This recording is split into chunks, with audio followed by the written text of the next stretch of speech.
అందరికీ నమస్కారం. Project green earth లో భాగంగా ఈ రోజు మనం ఓబులేపల్లి తాండా గ్రామంలోని ప్రైవేట్ స్కూల్ కి రావడం జరిగింది.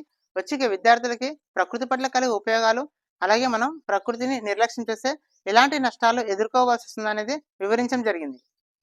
నా పేరు బిందు. సార్ చెప్పింది బాగుంది, కానీ వీళ్ళని మనం పెంచుకోవాలి, అంటే వీళ్ళని మనం రక్షించాలి అని చెప్తుండు సార్. మేము గుట్టంగా చూసినాం సార్, వీళ్ళని చాలా కనిపిస్తలేవు.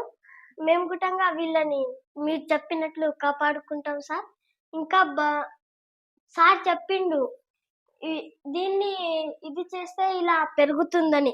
మన కోసమే కదా, మనం గుట్టంగా ఇట్లా నీడలో కూర్చొని మంచిగా ఆడుకుంటాం, మంచిగా చదువుకుంటాం ఏమైనా ఉంటే. అలా అని సార్ గుట్టంగా చెప్తుండు, మనం గుట్టంగా చేద్దాం ఇలాంటివి. ఇక్కడ స్కూల్లో గుట్టంగా పెంచుకుందాం, మంచిగా మన కోసమే చెప్తుండు సార్. ఇక్కడే కూర్చొని ఆక్సిజన్ పీల్చుకుంటే ప్లాస్టిక్ ని వాడకూడదు అని అంటుండు సార్. ప్లాస్టిక్ తోటి ఎన్నో వ్యాధులు వస్తున్నారని మేము గుట్టంగా వార్తల్లో చూసినాం సార్. మనం వాడకూడదని చెప్తుండు సార్. మనం వాడుతున్నాం, ఎంతో మంది వాడుతున్నారు సార్ మా స్కూల్లో. కానీ మేము చెప్తున్నాం ఎంతో మందికి, ప్లాస్టిక్ వాడకండి, స్టీల్ వాడండి అని. స్టీల్ బాటిల్ ఎందుకు కొనడం, ఇంత డబ్బులు ఎందుకు వేస్ట్ చేయడం అని ఇలాంటి ప్లాస్టిక్ వే వాడుతున్నారు. ఇప్పుడు మీరు చెప్పిండ్రు కదా సార్, చెప్తాం ఇంట్లో గుట్టంగా. Thank you sir. విష్ణు గారికి, చందు గారికి మన పాఠశాల తరపున, నా తరపున, మీ అందరి తరపున వందనాలు. ఈరోజు ఈ ప్రోగ్రామ్ చాలా బాగుందా లేదా? చాలా బాగుంది. ముఖ్యంగా ఏమని చెప్పారు సార్ వాళ్ళు ఇంతసేపు? మీకు 2 విషయాలు గుర్తు పెట్టుకోమని చెప్పిండ్రు. ఫస్ట్ ఏంటిది? మీ పుట్టినరోజు ఒక చెట్టు నాటాలి. ఇంకొకటి ఏమని చెప్పిండ్రు? ప్లాస్టిక్ బాటిల్ మానేసి స్టీల్ బాటిల్ వాటరే తాగాలని చెప్పిండ్రు. ఫస్ట్ అది గుర్తు పెట్టుకోండి అందరూ. అర్థమవుతుందా?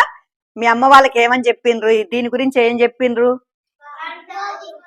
వరి కోస్తారు కదా, వరి కోసిన తర్వాత మిగిలిన గడ్డిని అంటు పెట్టొద్దని చెప్పిండ్రు. అర్థమవుతుందా? ఆ పొగ మనకి మంచిది కాదని చెప్పిండ్రు. మనకేమొస్తుంది? క్యాన్సర్ వస్తుందంట మనకి. కాబట్టి మీ ఎక్కువ ఈ ఏరియాలో వరి పంట ఎక్కువ వేస్తారు కదా, ఎక్కువ అదే అంత ఇక్కడ అంతా వరి వేస్తారు సార్. ఎక్కువ అంత వరి ఎక్కువ బాగా పండిస్తారు. చెప్పండి మీ వాళ్ళకి, వరి కోసిన తర్వాత వరి పంటని కాల్చొద్దని చెప్పండి. ఏం చేయాలంట మరి? దాన్ని ట్రాక్టర్ తో దున్నేయాలంట. దున్తే అదే భూమికి మంచి బలం వస్తుందంట, అది మంచి ఎరువు అవుతుందంట. అర్థమైంది? ఇంకా ఏం చెప్పి దీంట్లో? ఇంకా ప్లాస్టిక్ వాడొద్దని చెప్పిండ్రు. చెప్పండి మీ ఇంట్లో అందరికి. మీ అమ్మ వాళ్ళకి తెలియదు కదా, మీ అమ్మ వాళ్ళకి ఎవరికి కూడా ప్లాస్టిక్ వాడొద్దని చెప్పండి. అర్థమైంది? ప్లాస్టిక్ వాడితే ఏమవుతుంది? పాపం బయట పశువులు ఉంటాయి కదా, ఆవులు, బర్రెలు అన్ని తింటాయి అన్నమాట. తింటే ఏమవుతుంది? వాటికి అరగక చనిపోతాయి అవి. కాబట్టి ప్లాస్టిక్ కూడా భూమిలో కరగదు అసలు అది. కానీ ప్లాస్టిక్ మనకు మంచిది కాదు, వాటికి కూడా మంచిది కాదు. ఏం చెప్పారు సార్ వాళ్ళు? ఇంకా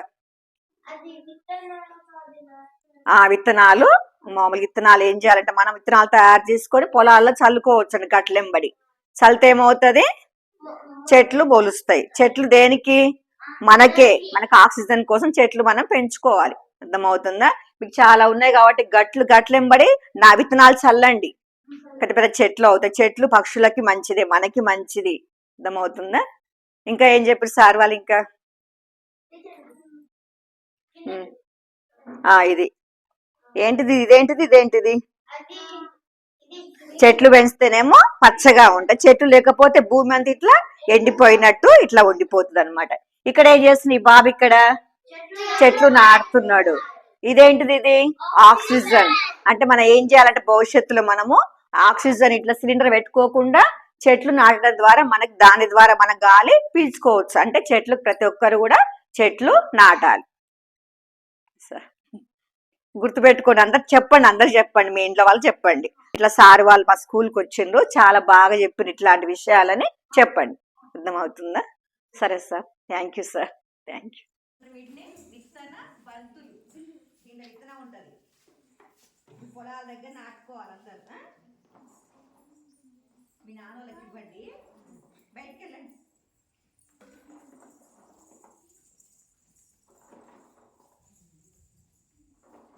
దీనిలో ఏమేమి విత్తనాలు ఉన్నాయి సార్? దీనిలో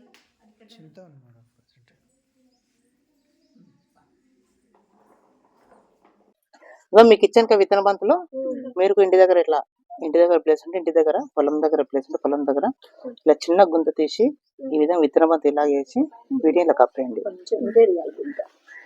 ఈ విధంగా కప్పేసి దీని చుట్టూ చిన్న వలయంలాగా ఏర్పరచుకోవాలి.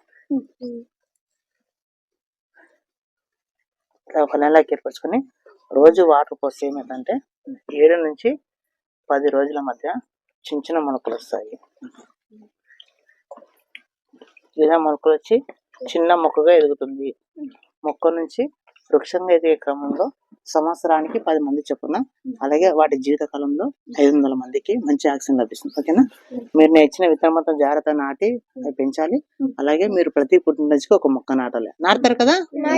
Okay, thank you. వృక్షో రక్షతి రక్షితః. పచ్చని చెట్లు ప్రగతికి మెట్లు. పచ్చని చెట్లు ప్రగతికి మెట్లు. నాకు ఈ అవకాశం ఇచ్చిన స్కూల్ హెడ్ మాస్టర్ కి మీ అందరికీ ధన్యవాదాలు. Thank you.